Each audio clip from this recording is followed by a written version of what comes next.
Hi, Olivia here. Welcome to Quantum Business Insights, where each week we explore new perspectives on the changing nature of business with thought leaders from around the world, and with a special emphasis on what I feel is our most valuable asset, our human capital. Today I'm very excited to have as my guest Dr. Judi Neal, chairman of Edgewalkers International. We'll be discussing a topic near and dear to my heart, Edgewalkers. But first, let me tell you a little bit about Judi. Her current focus is running Edgewalkers International, a coaching and consulting firm. She's recently retired as director of the Tyson Center for Faith and Spirituality in the Workplace at the Sam M. Walton College of Business at the University of Arkansas. And she was also founder of the International Center for Spirit at Work. That's how I found her. And author of Edgewalkers, People and Organizations That Take Risks, Build Bridges, and Break New Ground. Judi, welcome to Quantum Business Insights. Oh, Olivia, it's just my great honor and privilege to be here. Thank you so much. Oh, my pleasure.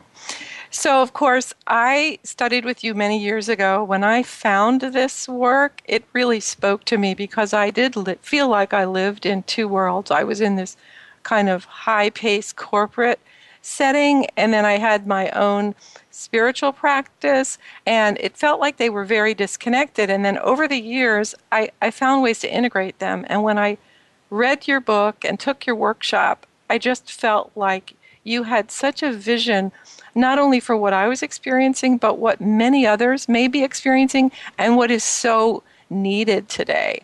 So for our listeners, can you tell me what exactly is an edge walker? And maybe give us a perspective if it's new and have they always been around, or is it a new phenomenon? Oh, great questions. Thank you. One of the things I love to do when I do workshops is actually ask people what they think an edge walker is, because the word itself really connotes some images and feelings and experiences for people, about walking between worlds, about being on the leading edge, about being edgy.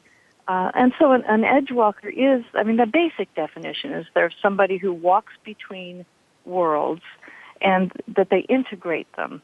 That, you talked about your own experience of feeling that they were originally very separate, and then over time you've come to integrate them. So I was studying what are the skills and qualities of people who've learned how to integrate these two worlds or more worlds. Usually it's multiple worlds. And so that's what the book is about. But your question is about, are there more now in the world? And definitely, in the old times, we would have one edge walker in a tribe. That was the shaman or the witch doctor, the prophet, the seer. That was a role that one person would play in a group.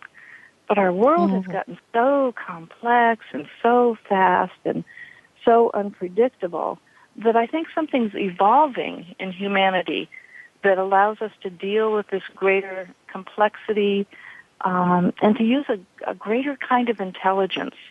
And so there are definitely more edge walkers emerging in the world because it's a survival, it's a necessity, but it's also evolution. So why do we need them? And you kind of alluded to this, but I'd love you to expand a little bit on that. Oh, thank you. There's a lot of things that have changed in the world in the last 10 or 20 years. And one of the biggest ones is the Internet and how it's made us so much more interconnected, and lots of different kinds of technology have brought the world together. And, 2 generations ago or so, 3 generations, people would grow up in the same town and know everybody in the town and go to one church or one temple or, everything was pretty predictable and stable. And also I was going to say they didn't know anything about the rest of the world either, right? Exactly. And not much curiosity and not much need to. But now the world has gotten, it is one planet. Everything's accessible to us immediately. We know what's going on with the politics and the wars and the finances and the environment. We can do that at a touch of a button. and find out Mm-hmm. anything, anywhere. And people travel. Airfare has gotten cheaper, and so people travel and go to school in different countries, and it's just become such a global environment that just the most basic thing is learning to understand other cultures, other worldviews. That's an essential skill in business today, because every business, even a solo entrepreneur, finds that they have international opportunities. So they need to understand how to work in other cultures. That's just, kind of basic Edgewalker 101. Oh, And okay. then, So, the cross-cultural or cross-functional, being able to understand multiple perspectives in the functions of a business, to understand human resources and information technology, or to understand sales and production, instead of being, locked into one particular function and worldview and trying to optimize everything in your organization for your function.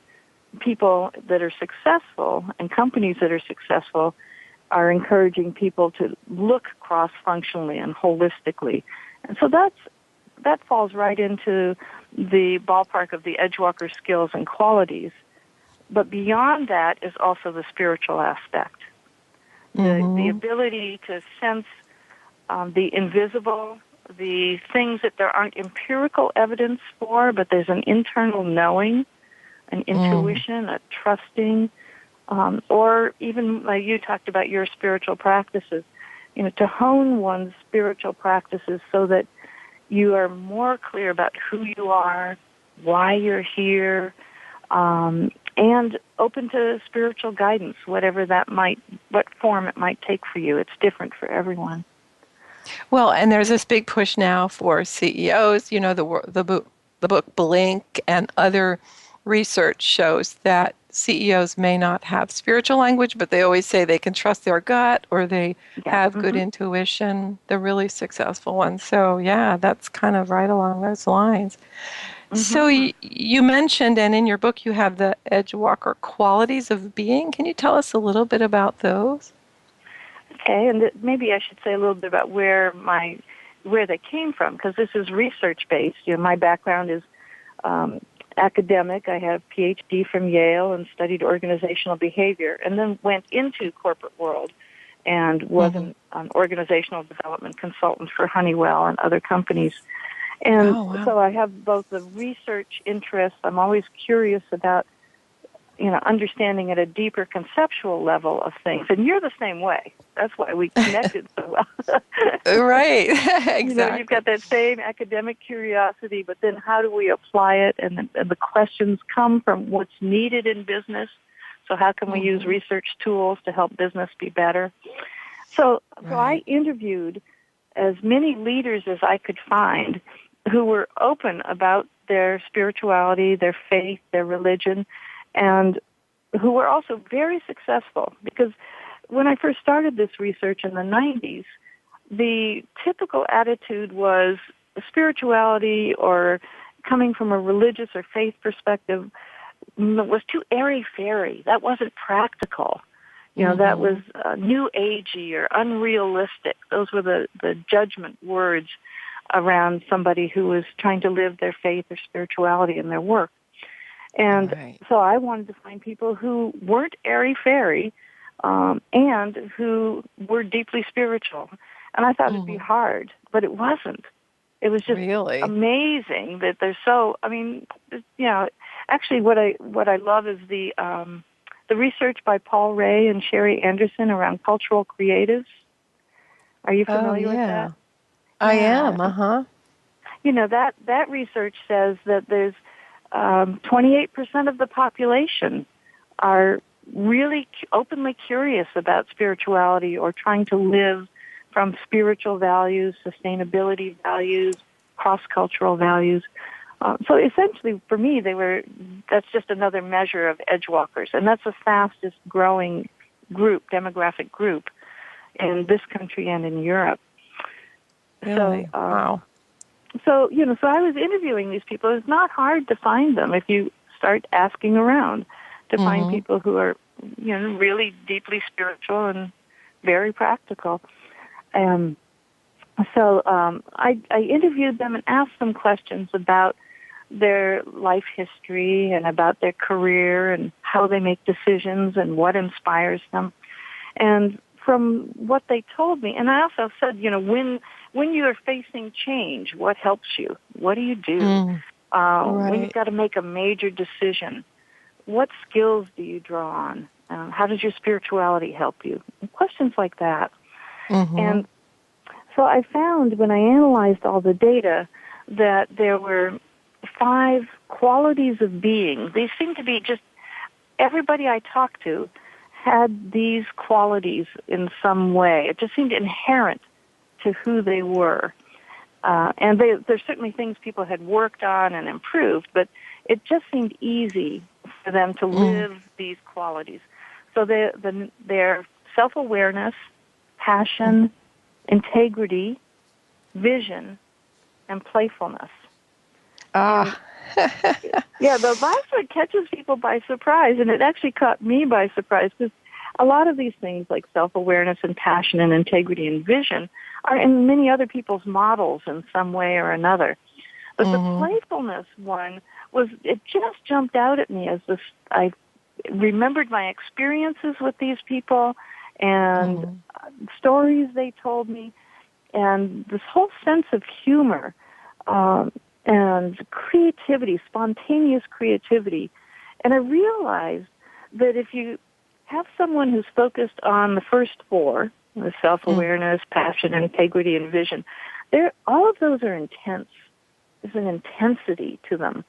Right. And playfulness balances that out and opens things up for just unpredictable creativity. And so it was really fun to find that out. Did they describe themselves as playful, or did you kind of characterize it after you just heard what they said? Yeah, I don't think they didn't describe themselves as playful.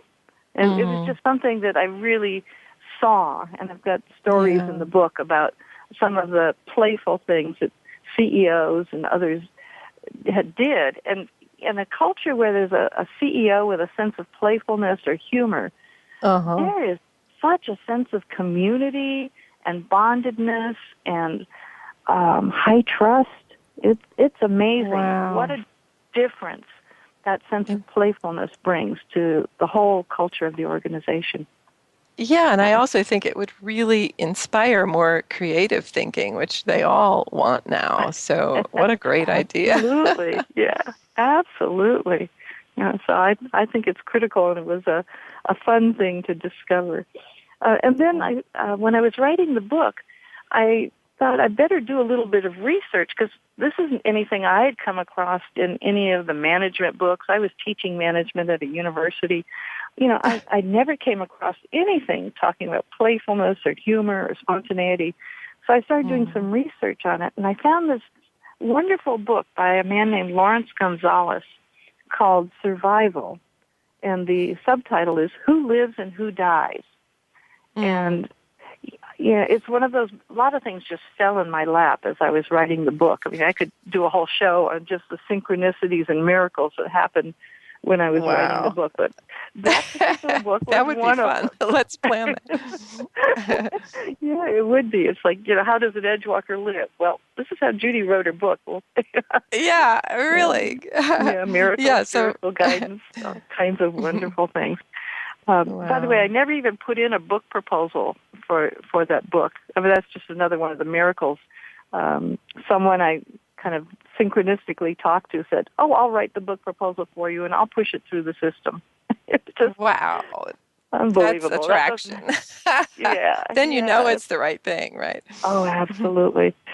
But this book, kind of fell into my lap, and there's a story in there. It's a story of who lives and who dies in war situations, in mines that cave in, where 12 miners are trapped below the earth, and different kinds of stories where survival really is an issue, and it looks at what's going on in the people who survive, And one of the characteristics was dark humor.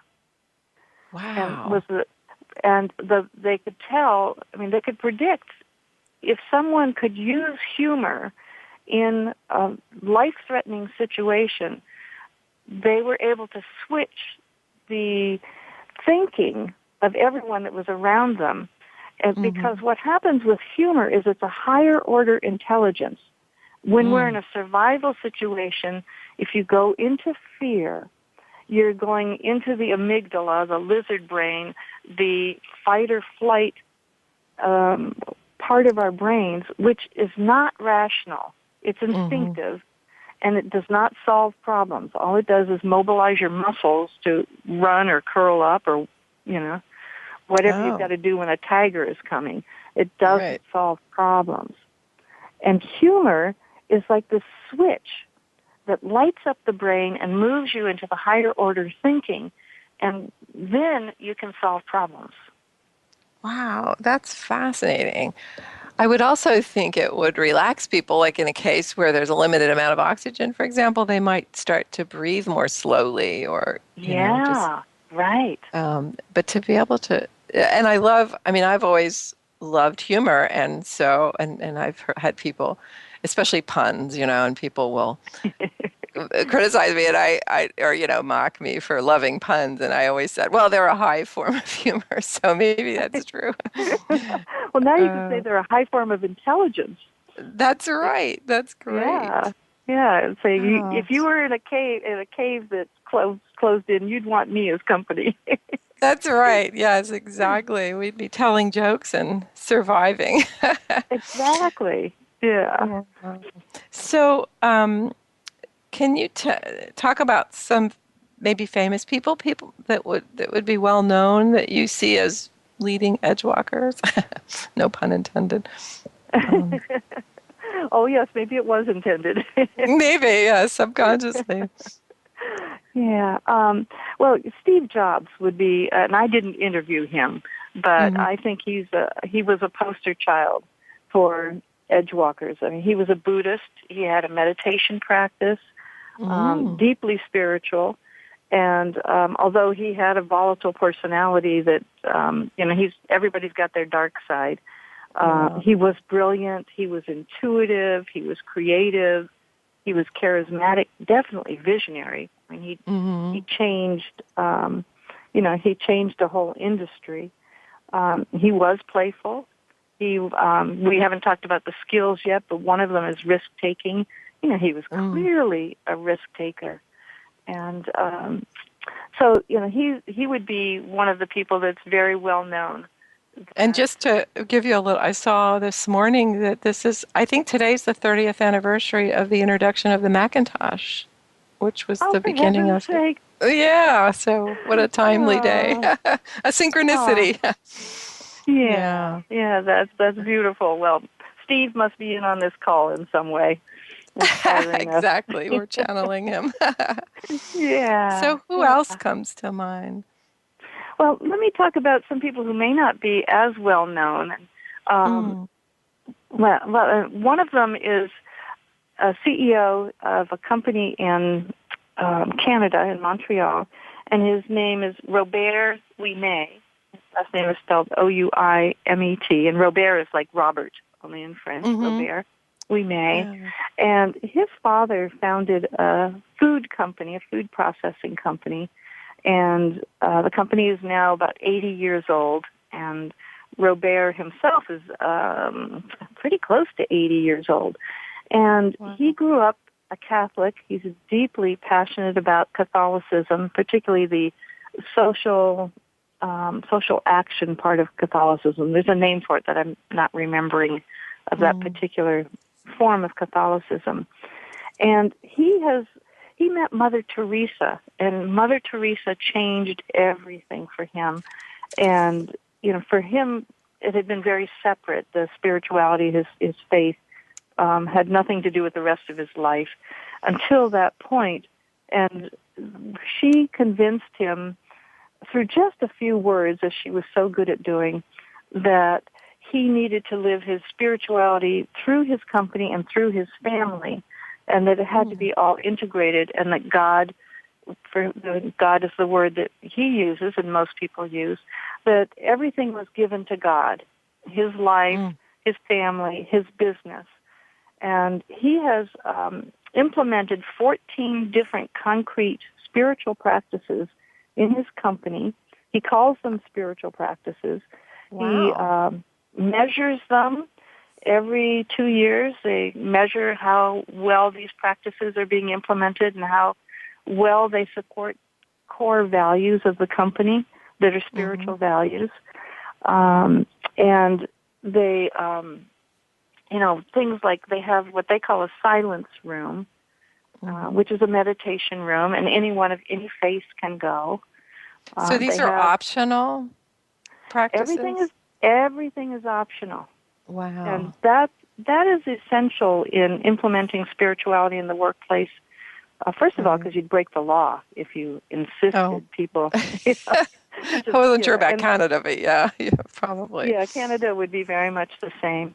And secondly, it's just unethical to force particular spiritual beliefs or practices on someone who doesn't want them. Spirituality should always be by invitation. And Robert is really clear about everything being voluntary and optional, and that there should never be any kind of negative repercussions for someone who doesn't participate in any kind of way. And that's they actually have a chief spiritual officer. Really? And there are more companies that actually have this role. But in Robert's company, which is called Tommaso Corporation, they're the largest frozen food processing company in Canada. And in that company, the chief spiritual officer is there to oversee the spirituality practices and more to meet the spiritual needs of the leaders, of the individuals who work in the company, and really kind of the soul of the corporation. And this particular person who has the role now is a Catholic priest who spent, I think he spent like 30 years in the Southeast Asia, in Vietnam, Cambodia, Thailand area, and just serving the poor. And so he's very cross-cultural, very open-hearted, just this beautiful human being. And in this company, because it's Catholic-based, but Canada is very diverse and has a strong value on honoring diversity, probably even more than the U.S. So in this company, there's never pushing Catholicism, only spirituality. Not even push spirituality, but they hold a Catholic Mass once a month, and everyone is invited to that. And if someone wants to have some other kind of spiritual service or practice, they're more than welcome to suggest that and organize that. So it's quite an amazing company. There's been many case studies written up about that, and it's being taught in universities because they're probably the premier company that integrates it. So we were talking about a leader, and not every leader will do this in their company. It may just be their own personal path. But Robert is way out on the edge in terms of he's really lived it into the system of the company. And then now he travels around the world to MBA programs demonstrating what he's done in his company in the hopes that MBA students who go into business will be inspired to try some of these practices and approaches. Oh, wow, that's great. Because when I first got into the corporate world, I had been a spiritual seeker for many years, and I found it very harsh, and I felt like it was sort of the antithesis of spirituality, and I really didn't feel like I could even talk to anyone about it. So just to even have that being an open conversation and have support within the organization would have been amazing for me. Now that was 20 plus years ago. And I'm guessing the companies that are doing this are probably showing better productivity, more employee satisfaction. I just think it would. Do you know, are there any measures on anything like that? I don't know of anything concrete. I know many people are trying to try to do that across companies and do research comparing spiritual companies versus non-spiritual companies. It's a little bit tough, but there's some things that point at it. And one of them is the work by Raj Sisodia and a couple of his compatriots, a couple of his co-authors who are also management professors or marketing professors. The book is called Firms of Endearment. Oh, okay. And that book really clearly demonstrates that if you are a value-centered company that focuses on, particularly on, well, what they did was, let's back up a little bit and describe what they did, because it's so fascinating. They identified companies where people talked about, where customers said, I love this company, like Google and Apple. People have this sort of affection. We love Google. We love Apple. You know, there's just this Zappos is another one. Zappos, yeah.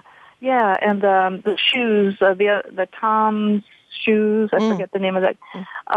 You know, there's some companies that people just have this emotional bond with that customers do. And then they also looked at companies where the employees talk about the company in those terms of endearment, of love or adore or, you know, just real positive feelings. And then they mapped those companies in their industries to other companies and compared them. You know, so if it was an airline company, what's the company that... Southwest. Yeah. Everybody loves Southwest. Right.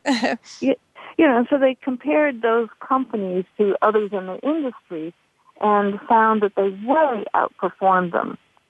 So at that point in their research, they weren't looking at spirituality, and yet if you look at the elements, the qualities that came up, they very much are in alignment with spirituality. They have now moved to looking at what they call conscious capitalism, which is right in alignment with your show. And they founded the Conscious Capitalism Institute. And the two founders are Raj Sisodia, who's a marketing professor, and John Mackey, who's the CEO of Whole Foods. Yeah, and fascinating. So beautiful partnership. And John Mackey would be another one that you could definitely call an Edgewalker. He's a Buddhist, and so he has, you know, this deep spiritual practice and very strong sense of values that are just core to who he is and how he runs the company. And when they were first doing their work together, they talked about conscious business and they talked about stakeholders. And they are now openly talking about spirituality in their conferences and in their speeches and things that they do. You can see some of their videos if you go to Conscious Capitalism Institute. You can Google that and find, you can hear these many CEOs talking openly about spirituality. So there's Edgewalkers I haven't even interviewed who are out there speaking of business leaders, speaking openly about their spirituality. So it's growing. Wow, that's fab. They limited their conference last year to 2,000 people. It sold out, and people were clamoring to get in. That's amazing. Wow. Yeah, pretty exciting and energizing. Gives me a lot of hope. Yes, me too, because I think businesses are very powerful on our planet, and if we can have leaders with open hearts, I think we can actually do a lot of good. So I'd love to go through, you have 5 stages of Edgewalker development. And I have to say, when I read this, my background, for many years, I focused, and I still do this work, on predictive modeling, which is a way with data to read the future. And so when I read your book, I had this aha moment, because you said that one of the first stage of an Edgewalker development is knowing the future. So I have my predictive modeling, but I also have a very I feel very good intuition, and I sometimes use kinesiology, which people can Google to find out what that is. But, a way of sort of tapping into what I think is some knowledge that's available to us, maybe through intuition and things like that. So it was really wonderful to see my two worlds come together in that perspective. So please talk a Yeah. little bit about, maybe we'll get, I'd love to hear the 5 stages. Um, hmm and then, yeah, so please tell us about those Yeah, stages. so we can start. Yeah, I started with knowing the future because one of the things that distinguishes an Edgewalker is they're interested in the future. Mm, I have other kinds of, I don't know if you'd call them typologies, but other world views that I found in organizations, just to contrast an Edgewalker and lay them out here quickly. There's also the placeholder, who's only interested in the present. There's the flamekeeper, who's interested in the past. And there's the doomsayer, who's scared of the future. And there's mm, the hearth tender, who's very interested in what needs to get done today, and been very mm-hmm, present-oriented. And the Edgewalker is just so interested in the future in a really positive, seeking kind of way. And so if you want to know the future, first you've got to be curious about it. mm-hmm. And, Yes. in business these days, with the unpredictability of the future, need to look into other ways of knowing than the traditional methods. And Mm-hmm. and so I talk about three methods. One is the traditional, which is the data analysis and forecasting, mathematical modeling, and that serves us in many, many ways. They're powerful tools, and they're Mm. particularly useful in a stable environment or in short-term analysis. Um, and and you could probably tell me a lot more about when and how they're useful.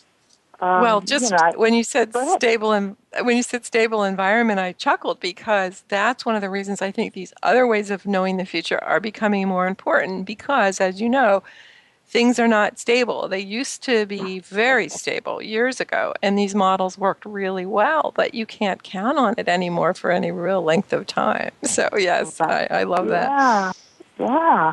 Well, I do think there's some nonlinear mathematical modeling, like the Nicholas Taleb, who wrote The Black Swan. He's Mm-hmm. got some ways to predict the unpredictable, which would be the nonlinear mathematical modeling. And so he's sort of walking the line between traditional and non-traditional ways of knowing the future analytically. Mm-hmm. But yeah, I highly recommend his book. It's just fascinating to look at a new Wow. way of using modeling and mathematics and forecasting processes in such an unpredictable and turbulent world. Mm-hmm. So, so many people, business leaders, think that's still the only way to predict the future. Is really to project from the past, and there's always going to be some of that that's true, and there's a whole bunch of stuff that catches us by surprise that isn't predicted from the past. So the second, you talked about the second one, which is intuition, is the Mm-hmm. second way of knowing the future. And there's many ways to tap into intuition. And I interviewed leaders in many different fields who would use some of the woo-woo, new agey ways of intuition, from channelers and astrologers and dreams and hiring. There's corporate shamans. There are corporate intuitives, and people will not. Most business leaders will never admit that they use someone like this, but people are making a living doing corporate shaman work. And Lynn Robinson is a corporate intuitive. She wrote a book called Trust Your Gut. You talked about that, the terms that business leaders will use. Mm-hmm. That talks about the kind of work she's done with clients. It's just fascinating.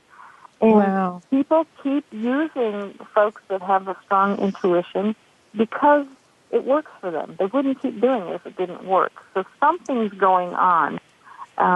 I love what the Institute of Noetic Sciences has done in their study of intuition, Mm-hmm. and their meta-analysis of intuition. They look at all the different studies from universities, peer-reviewed journals. I mean, it's good academic research. Mm-hmm. And intuition is real. We have it, and we can develop it further. Yes. Yeah. In fact, Yeah. there's a great YouTube video by Rupert Sheldrake talking about Ah, oh, research on good. dogs and and people. So anyway, we're short on time, so I don't want to get too much detail, but I think the Noetic Sciences Institute and Rupert Yeah. Sheldrake are great resources for people who want to learn more. Yeah, absolutely. And I once attended a conference that was part of a 3-year program training CEOs in healthcare. And Wow. the whole program was teaching them to be intuitive. And they Really? all, uh-huh, yep. And I can't remember. They had like 50 CEOs of hospitals as a part of this. Lee Kaiser of Kaiser, the Kaiser family that does the Kaiser Permanente hospitals. Mm-hmm. He's definitely a mystic, has huge spiritual abilities, and a wonderful teacher. And now his children are teaching this. And I Wow. met and talked to all these CEOs who are. They work closely with people who are professional intuitives, and they find out what their own intuitive gifts are. And it's like it's not in the headlines, but there's just so much going on that's That's powerful. really exciting. And then you mentioned that there's a third type of knowing the future. So I'd love to hear about that. Thank you. The third type is co-creation, and the basis of co-creation is a spiritual principle that you must understand that you're a child of the universe and that you are in partnership with the universe, and that like the creator, since you're a spark of creation, you do partner with the universe to create. So you're powerful, and you can, through your spiritual practices, create the future. You Hmm. can go on vision quest. You can work to clarify your vision, and then through intention, through affirmations, through what I call footwork, which is creating something that's symbolic in the material world, you can manifest something that is a spiritual hunger, a spiritual calling, and you can make it real and active. And so someone, can't remember who it is, but it's like if you want to change the future, you create it. You create the future. And Oh, so that's the way to change the future, is to vision what it is that the world needs and then go make that happen. wow. Well, that, so, and we have Edgewalker cafes and Edgewalker teleconferences, things that we do to support Edgewalkers. We just had Mm-hmm. one here in Fayetteville, Arkansas, which is where I live, and had a speaker whose name is Lothar Schaefer, who just wrote a book with Deepak Chopra called Infinite Potential. And Lothar Mm. Schaefer is a world-famous quantum physicist, and Wow.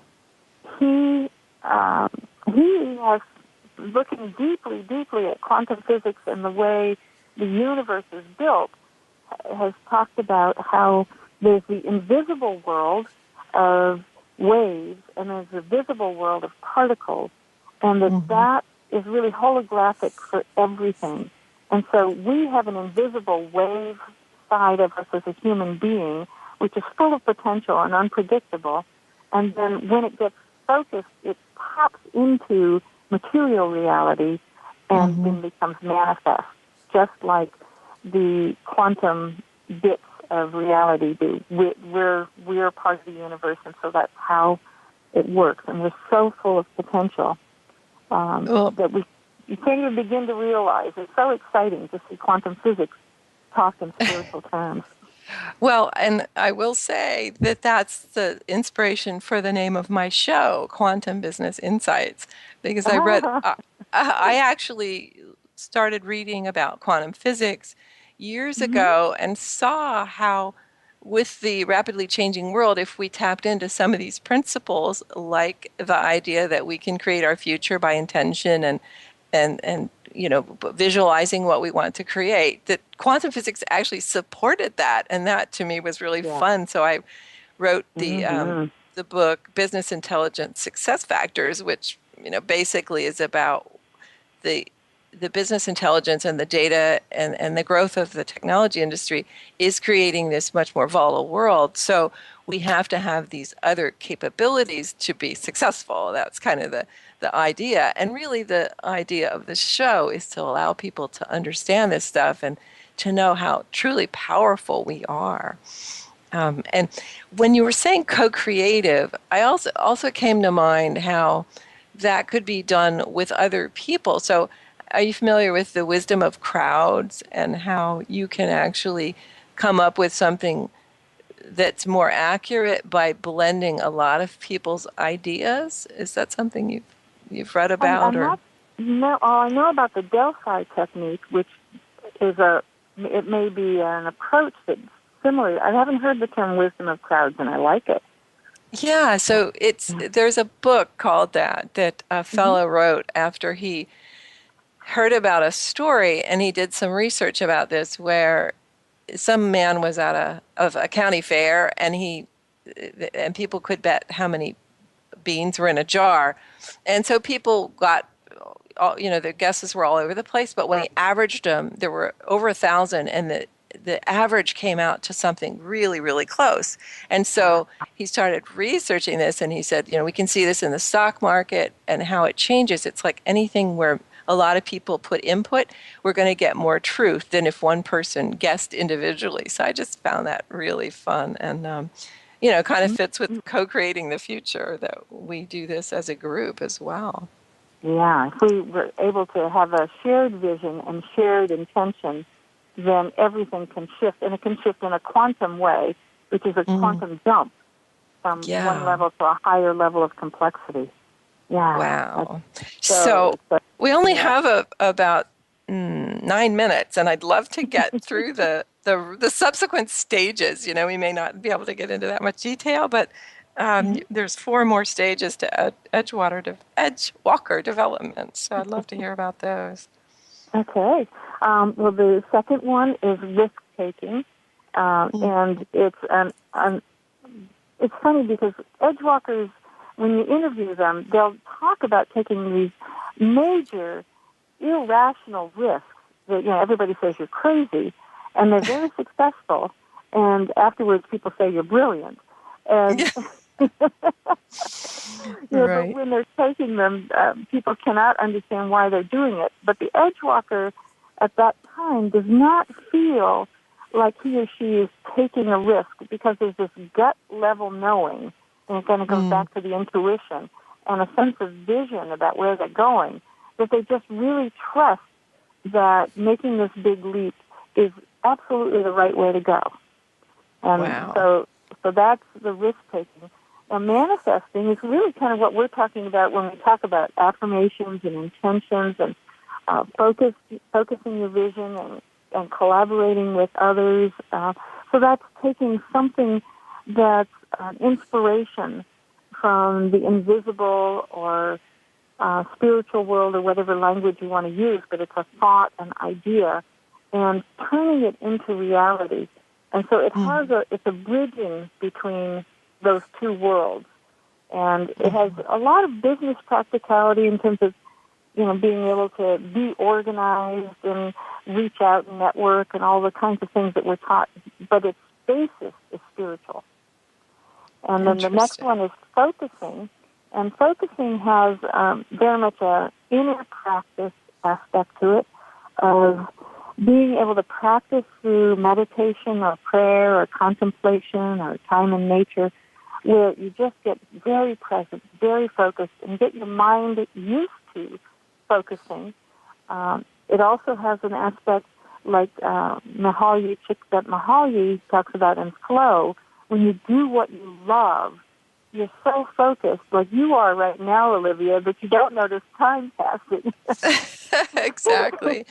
Well, And and then isn't some of the this flow. really we rewire our brains when we do this, right? So if people find it difficult, like meditation, for example, it's a matter of sort of reorganizing our neural pathways to get to the being in more, having more focus, perhaps.